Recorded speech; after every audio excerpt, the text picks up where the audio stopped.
ಎಲ್ಲರಿಗೂ ನಮಸ್ಕಾರ. ಶುಭಮಸ್ತು ಲೋಕಕ್ಕೆ ಸ್ವಾಗತ. ನವರಾತ್ರಿ ಕರ್ನಾಟಕದಲ್ಲಿ ಅಷ್ಟೇ ಅಲ್ಲ, ದೇಶಾದ್ಯಂತ ಆಚರಣೆ ಮಾಡ್ತಾರೆ. ಕರ್ನಾಟಕದಲ್ಲಿ ಇನ್ನೂ ವಿಶೇಷವಾಗಿ ಆಚರಣೆ ಮಾಡ್ತಾರೆ. ಆದರೆ ನವರಾತ್ರಿ ಹಬ್ಬದಲ್ಲಿ ಕೆಲವು ಮನೆಗಳಲ್ಲಿ ಕಳಸ ಇಡುವ ಪದ್ಧತಿ ಇರುವುದಿಲ್ಲ. ಈಗಿರುವವರು ಕಳಸ ಇಡಬಹುದಾ ಎನ್ನುವುದರ ಬಗ್ಗೆ ಇವತ್ತು ತಿಳಿದುಕೊಳ್ಳೋಣ. ಕಳಸ ಇಡುವುದರಿಂದ ಏನಾದರೂ ತೊಂದರೆ ಆಗುತ್ತಾ ಅನ್ನೋದನ್ನು ತಿಳಿದುಕೊಳ್ಳೋಣ ಬನ್ನಿ. ನವರಾತ್ರಿ ಹಬ್ಬದಲ್ಲಿ ಮುಖ್ಯವಾಗಿ ಏನು ತಯಾರಿ ಮಾಡ್ಕೋಬೇಕು ಮತ್ತು ಆಡಂಬರವಿಲ್ಲದ ಸರಳ ನವರಾತ್ರಿ ಹಬ್ಬವನ್ನು ಹೇಗೆ ಆಚರಿಸಬೇಕೆನ್ನುವುದನ್ನು ತಿಳಿದುಕೊಳ್ಳೋಣ. ಮೊದಲನೆಯದಾಗಿ ಮನೆಯನ್ನು ಪೂರ್ತಿ ಕ್ಲೀನಾಗಿ ಮಾಡಿಕೊಂಡಿರಬೇಕು. ಎಲ್ಲಾದರೂ ಜಾಡ್ಬೂಡ್ ಅಂತ ಇರುತ್ತೆ, ಧೂಳಂತ ಕುಂತಿರುತ್ತೆ, ಅದನ್ನೆಲ್ಲ ತೆಗೆದು ಕ್ಲೀನ್ ಮಾಡ್ಕೋಬೇಕು. ನವರಾತ್ರಿ ಹಬ್ಬದ ದಿನ ಬೆಳಗ್ಗೆ ಬೇಗ ಎದ್ದು ಸ್ನಾನ ಮಾಡಿ ಮನೆಯ ಬಾಗಿಲನ್ನು ತೊಳೆದು ರಂಗೋಲಿ ಹಾಕಿ ಸಿಂಗರಿಸಬೇಕು. ನವರಾತ್ರಿ ಮುಗಿಯುವವರೆಗೂ ಬೆಳಗ್ಗೆ ಮತ್ತು ಸಾಯಂಕಾಲ ಎರಡೂ ಟೈಮಲ್ಲಿ ಹೊಸ್ತಿಲವನ್ನು ತೊಳೆದು ಪೂಜಿಸಬೇಕು. ಹೊಸ್ತಿಲ ಪೂಜೆಯ ನಂತರ ದೇವರ ಮನೆಯಲ್ಲಿ 2 ದೀಪಗಳನ್ನು ಹಚ್ಚಿಕೊಳ್ಳಬೇಕು. ಈಗಾಗಲೇ ಮನೆ ಇರುವ ದೀಪಗಳನ್ನೇ ಕ್ಲೀನಾಗಿ ತೊಳೆದುಕೊಂಡು ಹೊಸದಾಗಿ ಮಾಡಬೇಕು. ಯಾಕೆಂದರೆ ಪಿತೃಪಕ್ಷ ಮುಗಿದ ನಂತರ ನವರಾತ್ರಿ ಪ್ರಾರಂಭವಾಗಿರುತ್ತದೆ.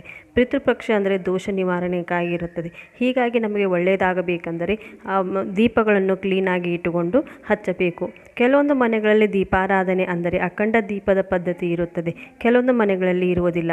ಆದರೂ ಅಂತಹವರು ಸಹ ನವರಾತ್ರಿಯಲ್ಲಿ 2 ದೀಪಗಳನ್ನು ನವರಾತ್ರಿ ಮುಗಿಯುವವರೆಗೂ ಬೆಳಗುವುದರಿಂದ ಒಳ್ಳೆಯದೇ ಆಗುತ್ತದೆ ಹೊರತು ಕೆಟ್ಟದ್ದಂತೂ ಆಗುವುದಿಲ್ಲ. ದೇವಾನುದೇವತೆಗಳು ಒಳ್ಳೆಯದನ್ನೇ ಮಾಡುತ್ತಾರೆ. ದೇವರ ಮನೆಯಲ್ಲಿ 2 ದೀಪಗಳನ್ನು ಬೆಳಗಿಸಿದ ನಂತರ ಮೊದಲು ಮನೆ ದೇವರ ಪೂಜೆ ಮತ್ತು ಗಣಪತಿ ಪೂಜೆ ಮಾಡಬೇಕು.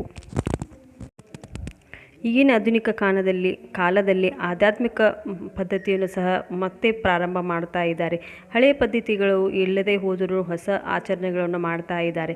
ಹೀಗಾಗಿ ದೀಪಗಳನ್ನು ಹಚ್ಚಿ ಬೆಳಗಿಸಬೇಕು ಮತ್ತು ಘಟಸ್ಥಾಪನೆ ಮಾಡುವವರು ಘಟಸ್ಥಾಪನೆಯನ್ನು ಮಾಡಬಹುದು. ಎಲ್ಲರಿಗೂ ಒಳ್ಳೆಯದನ್ನೇ ಮಾಡ್ತಾಳೆ ಹೊರತು ಆ ತಾಯಿ ಕೆಟ್ಟದ್ದನ್ನು ಮಾಡುವುದಿಲ್ಲ.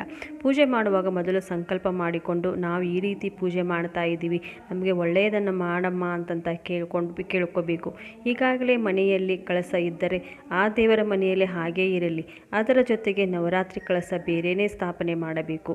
ಒಂದು ತಟ್ಟೆಯಲ್ಲಿ ಅಕ್ಕಿ ಹಾಕಿಬಿಟ್ಟು ಅದರ ಮೇಲೆ ತಾಮ್ರದ ಕಳಸ ಇಟ್ಬಿಟ್ಟು ಅಥವಾ ಬೆಳ್ಳಿ ಕಳಸ ಇಟ್ಬಿಟ್ಟು ಅದರಲ್ಲಿ ಮಂಗಳ ದ್ರವ್ಯಗಳನ್ನು ಹಾಕಬೇಕು. ನೀರನ್ನು ತುಂಬಿರುವ ಕಳಸದಲ್ಲಿ ಮಂಗಳ ದ್ರವ್ಯಗಳನ್ನು ಹಾಕಿದ ನಂತರ ವೀಳ್ಯದೆಲೆ ಅಥವಾ ಮಾವಿನ ಎಲೆಗಳನ್ನು ಇಟ್ಟುಬಿಟ್ಟು ತೆಂಗಿನಕಾಯಿಯನ್ನು ಇಡಬೇಕು.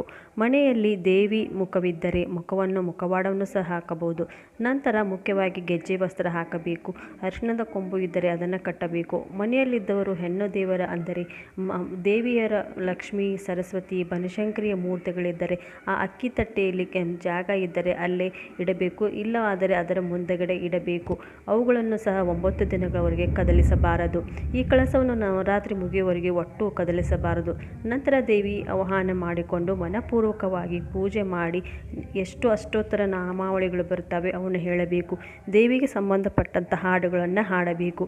ಯಾ ದೇವಿ ಸರ್ವಭೂತೇಷು ಶಕ್ತಿ ರೂಪೇಣ ಸಂಸ್ಥಿತ, ನಮಸ್ತಸ್ಸೆ ನಮಸ್ತಸ್ಸೆ ನಮಸ್ತಸ್ಸೆ ಮಹಾಮಾಯೆ ಅಂತ ಹೇಳಿ ಹಾಡಬೇಕು. ಅದು ಅಲ್ಲದೆ ನಮಸ್ತಸ್ತು ಮಹಾಮಾಯೆ ಶ್ರೀಪೀಠೆ ಸುರಪೂಜತೆ ಅಂತ ಹಾಡು ಆಗಲಿ, ಮಹಿಷಾಸುರ ಮರ್ದಿನಿ ಹಾಡಾಗಲಿ ಇವುಗಳನ್ನು ಹೇಳಿ ಪೂಜೆ ಮಾಡಬೇಕು.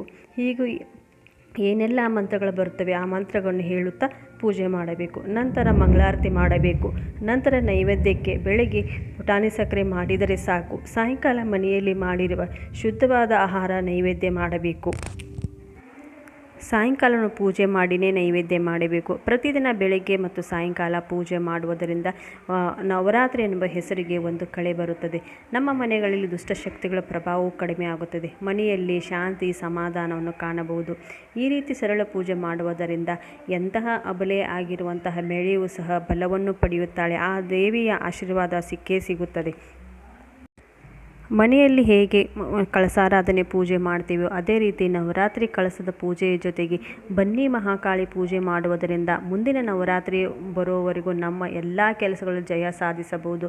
ಆದರೆ ಬನ್ನಿ ಮರದ ಪೂಜೆಯನ್ನು ಸೂರ್ಯ ಉದಯಿಸುವುದರ ಒಳಗೇ ಮಾಡಬೇಕು. ತುಂಬ ಸರಳವಾಗಿರುವ ನವರಾತ್ರಿ ಕಳಸಾರಾಧನೆ ಮಾಡಿ ಎಲ್ಲರಿಗೂ ಒಳ್ಳೆಯದೇ ಆಗುತ್ತದೆ. ಮತ್ತೆ ಮುಂದಿನ ವಿಡಿಯೋದಲ್ಲಿ ಸಿಗೋಣ. ಎಲ್ಲರಿಗೂ ನವರಾತ್ರಿ ಹಬ್ಬದ ಶುಭಾಶಯಗಳು. ಎಲ್ಲರಿಗೂ ನಮಸ್ಕಾರ.